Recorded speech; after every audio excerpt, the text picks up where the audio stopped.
I set an ambition of, by the age of 17, tramping every valley between Hokitika and Haast. And that was my mission, to just poke into every valley.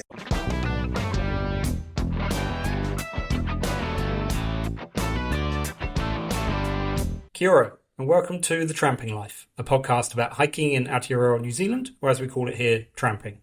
I'm John T, and in each episode I chat with people who share a passion for exploring this incredible country.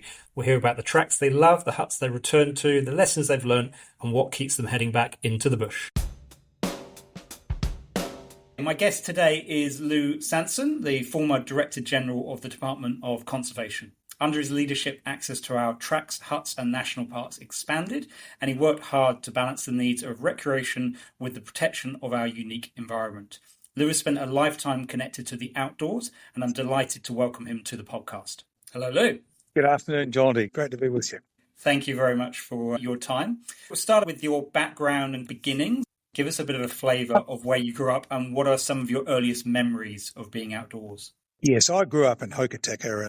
Dad was a keen climber, Mum was more of a tramper and an artist, and from the age of 3 or 4 we were being dragged up the Taipo Valley or up Kelly's to see the alpine plants. Mum used to love painting alpine plants. She used to go and strip the bark off Dracophyllum and draw deer and chamois and birds on them. So we were always in the hills and the mountains and being taken on some adventure. It might be up the Matuki where I promptly got up there and must have been out cutting wood with bare feet and sliced into my toe. So Dad had to take us back to the hospital. I think I was only 7 or 8 then, but it was always an adventure with Mum and Dad. It sounds like you've been tramping pretty much since you could walk. Yeah, pretty much. I was in the backpack for a few years. And I know they used to take me up. Kelly's was a really famous place. We always went at Aotearoa. And I think I went up there in a backpack at the age of 2. But as soon as I could walk, I was told to walk. Now, was there a specific moment or a tramp that made you fall in love with tramping, or it was just the way your family worked was you didn't have any option, you had to tramp? My family grew up in the West Coast and loved it, but I guess it was my first tramp on my own when I was 13 at high school. We dropped off out at the road end with Andrew Buglis, actually, who set up Permalat, and good mates, Barry Andrews and Chris and Graham Weaver from Hokitika. And at age 13, it was just so cool to be trusted enough to head up to the sticks, to Grassy Flat, on our own. It was pretty special, really, just that sense of maturity at age 13, to being trusted to cross a river and take a pack and go into the hills. Particularly West Coast tramping is not your beginner's tramping, so to be heading out into the hills and the backcountry is a fantastic way to start. Yeah, no, from that we just, I played rugby and I just had this love affair with the hills around Hokitika and the Southern Alps. I just got so addicted to tramping that I could only play rugby on the wet days because the fine weekends I was in the hills. You've got to choose between tramping and rugby. I set an ambition of, by the age of 17, tramping every valley between Hokitika and Haast. And that was my mission, to just poke into every valley. And once I had my licence and my rifle at 15, it was just this amazing big playground. How did you get on with that mission? Did you get to every valley? Yeah, no, we did, actually. There's 4 or 5 of us, and we just plugged away at it. And I remember exchanging a case of apricots for a jet boat ride up with the Condons up the Paringa. And we're always doing deals with farmers at the road end, but there were some very strong mentors in my life, like Tony Newton and Ray Forsyth at Forest Service. They were always telling us of new huts that they'd built, or one thing with my mum, we walked the 3 Pass, and I came into Harmon Hut coming over the Brownings Pass, and I saw these 2 guys with keys to the forestry cupboard, and I said, "What do you do?"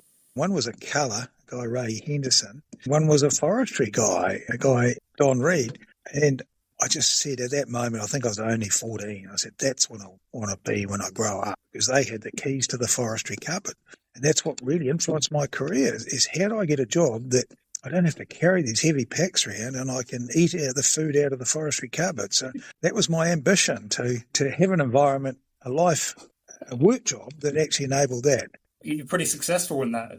Yeah, at the age of 15, I started track cutting for Western National Park and up the Copeland, and I cut all the tracks up to Misty Peak and places like that around Friends and Fox, and there was just nothing more satisfying than going out in the morning and cutting the track and seeing what you'd done during the day. And so from track cutting, I went into Forest Service, and then I did a whole lot of benching of tracks and Able Tasman. Yeah, it was just how to actually turn this love into a career. What are some of the most memorable tramping experiences? Were they in your kind of work environment or your kind of personal trips you've done out into the bush? Oh, probably when I was 15, the longest trip we did was over to the Lyell Glacier and back. It was probably a 10-day trip, and we were making camp oven bread out of the Forest Service flour that was in the huts and shooting the first deer up the Mungo. They were just magic times. And then being in the Copeland and being paid to be track cutting in the Copeland and coming back to those hot pools every night. It was just, all the tramps were memorable. Probably the hardest was getting up to Ivory Lake and slugging our way up the Waitaha Gorge, and then from Ivory Lake over into the adjoining valleys and out. We're only 15 and we were away for a week at a time, and our parents just trusted us. I think we got dropped off Andrew and I got dropped off at Hokitika Gorge one day, that one Easter, and it just poured the whole Easter. And I remember my mother just so worried about how high the rivers were, but we slugged away and chucked down a couple of rivers, managed to find our feet and shot a deer. I've had a few close scrapes. Probably the closest one was ski touring above Lake Tekapo in a southerly coming in, but I also had a bad one on the Auckland Islands where Andrews and Apps and I had decided to walk the entire rest of the Auckland Islands, and we got up from Carnley Harbour, got dropped off and got up to the tops, and a storm came in and there was thunder and lightning out at sea, and it was just blowing so hard we could lean into it. I picked out the tent, and I said to Andy, I said, "Have you got the tent poles?" And he says, "No, I thought you were getting those." And I had a little radio on, and I knew my wife or girlfriend at the time was at the U2 concert in Christchurch. I think it was 1989. And I just remember cuddling Andy all night to stay warm. There was thunder, lightning, hail. It was just water everywhere. And I don't think he's ever let me forget I forgot the friggin' tent poles. You still tramp together? No, Andy's close to 80 now, and I'm getting close to 70. We've done an awful lot together and a lot of really remote stuff in Fiordland, and he's been such a good buddy, and I just feel so privileged that he took me on so many of his photographic missions. So most of your tramping trips have been with groups, or have you done solo work, or what's your preference? I've done a lot of both. I've set myself an ambition my whole life. On the longest day of the year, I'm somewhere spectacular in the mountains, and a lot of that's on my own. Just 25th December, I try and climb a mountain and just sleep up there and watch the sunset and the sunrise. It's really spiritual. I've got this thing about the longest day of the year. Probably the best one, I took all the runaka when I was conservator in Southland to the top of Mount Hananui on the longest day of the year, and we had a Christmas party up on top of Hananui with about 10 Ngaitahu friends from the 4 runaka down there. Because Hananui is such a key part of Rakura Maori, and just to be up there and watch an aurora and listen to the wind blowing through the tussock and seeing the sunset and the sunrise on the longest day of the year is just incredible. Where would you say your heart is? Is there some area you particularly relate to or return to? I guess my heart's in the mountains behind Hokitika. That's where I grew up, but I've developed a huge attraction to Fiordland, Aspiring and Southwestland, and I'm spending a lot of time on Stewart Island. And it's just that whole Southwest World Heritage area is just one of the most stunning places in the world. And how have you seen it change or not change over your lifetime of tramping there? On my watch, no hut is going to be removed, and I played a key role in funding the Backcountry Trust to take on the role that the Forest Service and Lands and Survey used to do, to see those beautiful tracks behind Hokitika and the huts in mint condition. And when I became in charge of the whole outfit, everything had declined. I was a great mate of mine, Andrew Bugler, who started the whole system, and I just thought, if I'm going to invest in one organisation as DJ Doc, it's going to be the Backcountry Trust. And I gave them $500,000. And really, they've proven it. And the huts and tracks are now back to something of their former glory, and some places even look better. Is there going to be a limit to how much support we can rely on volunteers to deliver? They're doing an amazing job. How sustainable is that versus Doc? I think the Backcountry Trust model and the work we're seeing that Deerstalk is doing now and some of the tramping clubs is incredible. There's only 960 huts. How they've done 300, I think it's sustainable. I know with having managed dock, a lot of dock staff like to get in there in the backcountry too. So, I think it's a balance. I just think it's a unique model that we've found that's going to be with us forever. And to restore these huts that are now 50 or 60 years old, we'll never replace them. I just think it's one of the most treasured things about being a Kiwi. It's just having this network of gorgeous spots with a bivvy or a 4-bunk hut. I think the model's sustainable.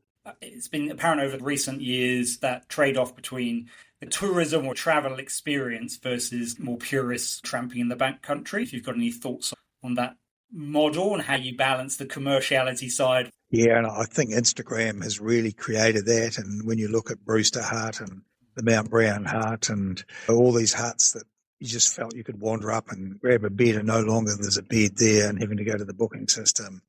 But I just think it's fantastic that so many people are falling in love with our backcountry. And if Mount Brewster Hut has become one of our biggest backcountry hut tourist attractions, I think that's wonderful. I'll go up the Makarora and there'll be nobody there. And I always know where there's a hut where there's nobody. And it's a shame about Mount Brown Hut that it now needs a booking system. But Newton Bivvy's just 3 hours along the ridge and it's just as good. And if people are using the huts, then that encourages the track to continue to be maintained and the track facilities to be there. And as you say, there's 900, nearly 1,000 huts. There's plenty of huts out there if some are getting too busy. I was reflecting on you going to Ivory Lake. When you went there, it'd probably be unknown. Now it's this kind of very well-known Ivory Lake. It's the big kind of go-to destination for extreme tramping. Yeah, when we went there, it had a boat. We used to go out boating. We've got photos of us jumping around on the icebergs. It was really Trevorton. It was just so fabulous to get in there and experience the place. But yeah, it's become one of the destinations. I just visited Mount Irene Hut, and that was another really remote, but just a spectacular place to be. And those remote huts, they always attract a unique group of people. They're like the bucket list place to go. I think you just did a cruise around all 14 of the fjords. And so were you able to access some of the huts from the water on that trip? Yeah, I was, and places like Dees Cove, but I guess the one that really stood out for me was Caswell Hut, which was set there up by the United States Wapiti Expedition. And that's really where A.P. Thompson, who became Director General of Forests, had the vision to create the New Zealand Forest Survey and also to lobby the government to take over deer control from Department of Internal Affairs and create these 600 backcountry huts. So to me, to see that hut, and it needs work urgently, but the genesis of what A.P. Thompson was director of botany, quite a famous climber, and he just had the genesis of a whole new way of thinking about New Zealand through protected area forestry. And he created this asset through his lobbying of government to build all these huts for deer control. So I'd love to see Caswell Hut restored, a reflection of, in this hut, all this started to happen. That's such an amazing legacy to leave behind, and to all the hundreds of thousands of millions of people who have been able to enjoy the backcountry because of the network. I'm interested in your wildlife encounters. Have you had any particular wildlife encounters that stick in your mind, either in mainland New Zealand? I know if you go down to the subantarctics, you will have seen some amazing things down there. Yeah, I guess keas. I know them in the mountains when I got keas. But then Tiripunamu and rock wrens, they're pretty special. But in the subantarctic, it's definitely the albatross. And just to be alone on one of those ridges with an albatross or a colony of albatross. So it's a toss-up between kea and albatross. Somehow I think kea win, because it's just, you're an alpine, you're on your own or you're with one or two other people, and your real company's the kea. Funny thing was, when I left dock, I said, I'm going to get a new pack, new parka, new tent, everything. My first trip up Cascade Saddle, everything, I got a state-of-the-art parka and tent and pack, and the keas get in and rip everything. And they find my jet planes, the bloody jet planes I've strewn everywhere, all the scroggins gone, but every one of my new bits of gear is destroyed or bloody got holes through it. So kea's revenge. I was going to ask if you have any favourite pieces of gear, but I guess particularly with the lightweight gear you get these days, they're not Kia-proof. The old canvas packs had a little bit more structure to them. My favourite piece of gear really was when I was a youth, and we tried to mirror what the Forest Service hunters did, which was we got buller gumboots and we put horseshoes on them. And boy, we thought we were cool having buller gumboots with horseshoes. And I remember putting the bloody horseshoes onto the boots and the nails coming right through. Once you could go up a riverbed and you felt like you were in high-heeled shoes clicking up a riverbed, you thought you were pretty cool. Especially for West Coast rivers, that's kind of the perfect piece of kit. Yeah, but your feet kept on rotting in them. That was the problem. So there is a reason why Gore-Tex is a bit more popular. Yeah. And then what do you eat when you're out tramping? Are you a foodie or do you just need the fuel to keep going? I'm a foodie and I'll take the very best food I can. I'm known for taking a can of baked beans if I'm going on my own, but I'll generally take steak or sausages or chicken. I'm not a de-high person. And even on those big trips, we always made fabulous food. And I learnt to cook in the mountains but never de-high. So how heavy is your pack?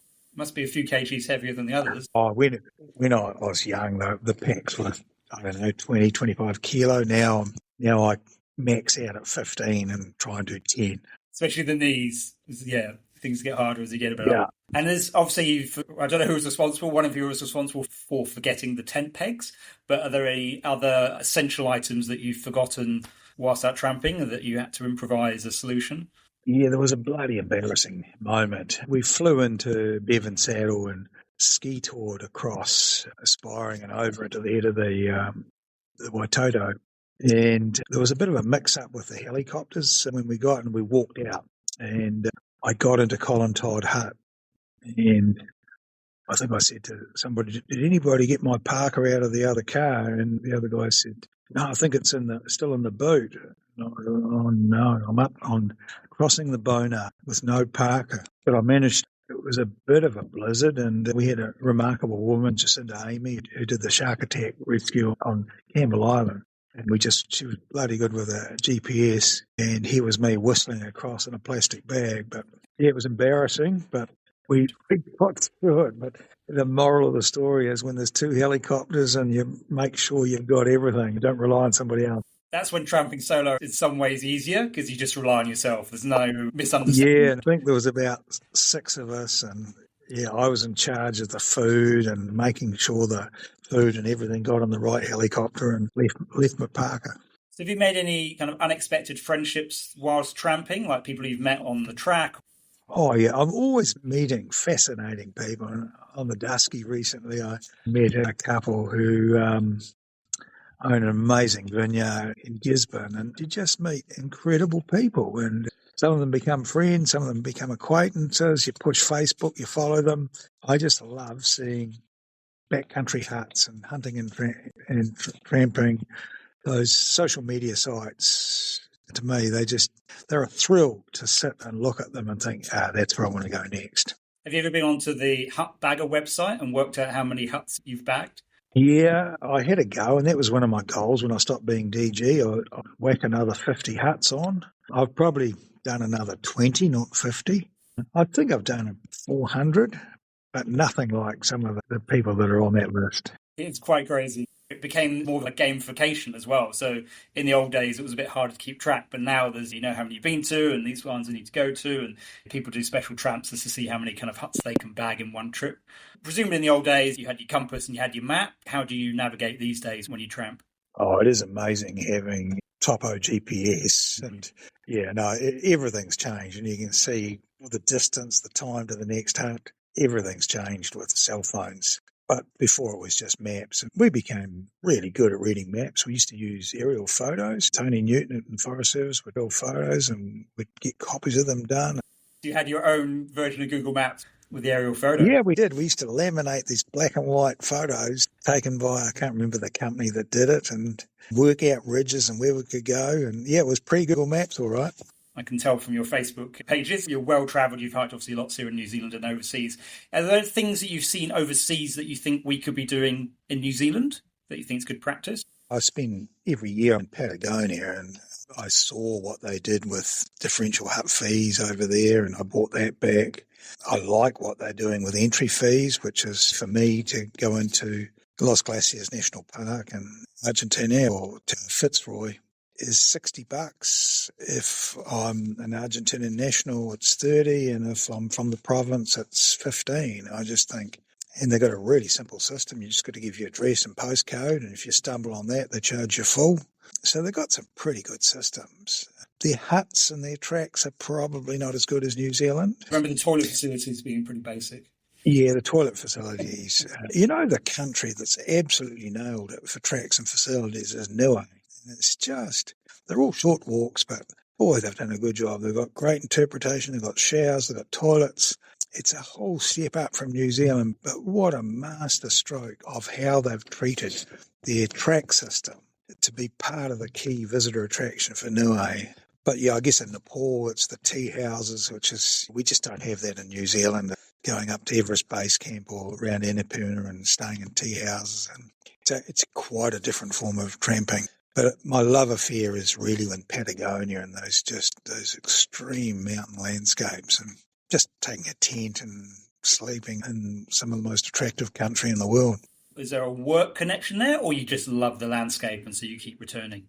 Yeah, I lecture on the cruise ships in Antarctica, and so the work connection is I'm on the way there, and I always pop into Fitzroy or Torres del Paine or Terra del Fuego National Park. So, yeah, no, it's very cool just being able to go hiking in Patagonia I've done some of those hikes and I can appreciate the attraction of the landscape. So I think, and the weather in New Zealand's pretty variable, but I found in Patagonia it was even more variable in terms of kind of four seasons and some of the extremes that you could get. The winds are extreme, aren't they? And there are things you've seen overseas that you hope don't come here? I think I've done a bit of hiking around the Dolomites 2 years ago. Yeah, I'm not sure those big alpine lodges are really what we want to see in New Zealand. They're very nice, but, you can go in and get a beer and a toasted sandwich and things like that. I don't know if we need that type of hiking in New Zealand, but it's quite nice when you're there. But I think it just brings too many facilities in. So, yeah, I'd rather take a bit of food and cook it myself and have a beer when I get out. I think that's one of the appeals to me. The New Zealand landscape is that wilderness feeling and the fact you are out and you can't see anything that's man-made. Other than some huts and some bridges, you're looking at a landscape which is, it has potentially been modified, but a lot less modified than certainly the Alps and a lot of other places in the world where you can see the impact of humans wherever you look. Yeah, and you're away from cell phone reception and Wi-Fi and things like that. That's pretty special. And you come out and 4 or 5 days later and think, oh, that's happened. But I guess that's going to change all now with the new One relationship with Doc. Yeah, it'd be interesting how that plays out. I remember even being on Tongariro years ago, and I think it was close to one of the ski fields, so there was mobile reception, and somebody answered their phone in a hut, and I was just completely out of place. I was not expecting that. I was quite like, this is not why I went tramping, for people to be speaking on a mobile phone in a hut. It was quite, a bit of a shock. Yeah. So where do you get your inspiration for future trips? I probably get it from that huts and tracks and just a gorgeous photo. People tell me about spots, and I've got a bucket list at the moment, which is the Freeman Burn in Fiordland, because John Hall Jones, who was a good mate of mine, I asked him what was the most beautiful place in Fiordland, and he said, go up the Freeman Burn and down into the south arm of Te Anau. He says it's just the most stunning place. So Freeman Burn's pretty high on my bucket list. I want to get back up to French Ridge. I haven't been there for a while. I always love Cascade Saddle. And probably one of my favourite huts in New Zealand is Lake Roe on the Dusky Track, and I just really want to go back in there. So is the bucket list getting smaller or larger with retirement? It always exists, and just lately I've started spotting some incredible little bivvies around Murchison. I still haven't been up to the 1,000 Acre Plateau, so... Oh, that's beautiful. You pick the right time. Yeah. It's very muddy, but if you get it in the dry season, it's pretty special. Yeah, so I've got a good mate, Reese Buckingham, who I've done a lot of hiking with and wandered around Fiordland and southern Stewart Island with the Kakapo thing. And Reese is, 75 now. He's as fit as a buck rat. But he and I always got a plan to do some more stuff. Always good to have future plans. And then it sounds like your life is basically revolved around tramping from kind of early years and then your career. So one of my questions was about how tramping has changed you, but it's probably quite hard to express that because you've been doing it for so long. Yeah, it's been pretty special to me. I can't take as big a packs. I'm not as fit as I was, and my knees hurt, and take a bit of Voltaren to get down hills. But it still makes my heart flutter and think, I just want to go to that bivvy or that hut site or that peak. Up till 5 years ago, I just used to go and climb a peak from the lake and spend all day doing it. But your knees start to get a bit tougher on the down. It's all right going up. It's harder coming down. use pole? Yeah, no, I had an injury. I was hiking with Hugh Logan, the previous DG, a guy Chris Eden, and I fell through a snow bridge and it cracked my knee. And it was incredibly painful. And the orthopedic surgeon that helped me said, use poles and you'll get another 10 years out of those knees. So since that incident, I've always used poles. Now, have you passed this love of tramping on to your family, to your children? Yeah, no. My two daughters, Georgia and Steph, I've been doing a lot of hiking in Patagonia with both of them. Yeah, and we just have some of the best times just in a tent and just watching the sunset on Fitzroy or watching the whole waves getting lifted off one of the lakes at Torres del Paine. Do you think they have a different approach to tramping or perspective on it, and thinking about the social media and the generational change to when you started out? Yeah, they've got a lot different approach. They're damn sight fitter than I am, and they say I slow them down. My daughter's an artist. Georgia's an artist, and she's just so cool at taking the photos I do and putting them into art. So she gets exactly the same inspiration that they both do, as does my wife, Jen. She loves it too. Mind you, she likes flat stuff. They like going up hills. So you've got your bucket list sorted out. You're heading away this summer back to South America? Yep. Yeah, no, I'll be back lecturing in Antarctica. But yeah, no, I'll find another mission. I think we're all going ski touring up the Centennial in November. We go ski touring in the Alps now in November because it's warm and sunny. The huts are warm and you can sit and have a gin and tonic and watch the sunset over the Tasman Sea. And it's not freezing like July and August. So we've shifted our ski touring trips to November. And there's enough snow? Yeah, the snow's generally bloody beautiful. Some of the best snow we've ever had is November. It's like spring corn. And have you thought about yet where you're going to be on the longest day this year? It'll be somewhere on a little peak somewhere around Wanaka where I live now. But, I'll find a spot. And it's just a tradition that I've had for nearly 30 years now is to be somewhere special on the longest day. Thank you so much, Lou. Really appreciate your time and your passion and your contribution to making a lot of this possible for so many fellow New Zealanders to really enjoy the backcountry and this amazing things this country can offer. Yeah, no, it's been pretty special. And one of the first things I did after finishing DG is volunteered for Backcountry Trust. We went and painted East Ruggedy Hut, and I think I'm going in to paint the Mungo Hut this summer. So just a shout out to Rob Brown and Kevin O'Connor, who chairs the Backcountry Trust, and Megan. They just do an incredible job. And the backcountry is in pretty good shape with the partnership between the Backcountry Trust and Department of Conservation. And really, Andrew Buglis from Permalite, who's created it all. It's amazing how a relatively small number of people can have such an outsized impact. Oh, yeah. It's such a treasured part of New Zealand. Just to see New Zealanders out there doing it. Thank you so much for your time, and I hope you have a good day. Thanks, Johnny. Great to catch up. Thank you so much for listening to The Tramping Life. If you've enjoyed today's episode, please follow the podcast in whatever app you use. Tell a friend about it and consider leaving a rating or a review. It really helps more people discover the show. If you have any questions or feedback, I'd love to hear from you. Drop me an email at thetrampinglife, one word, @gmail.com.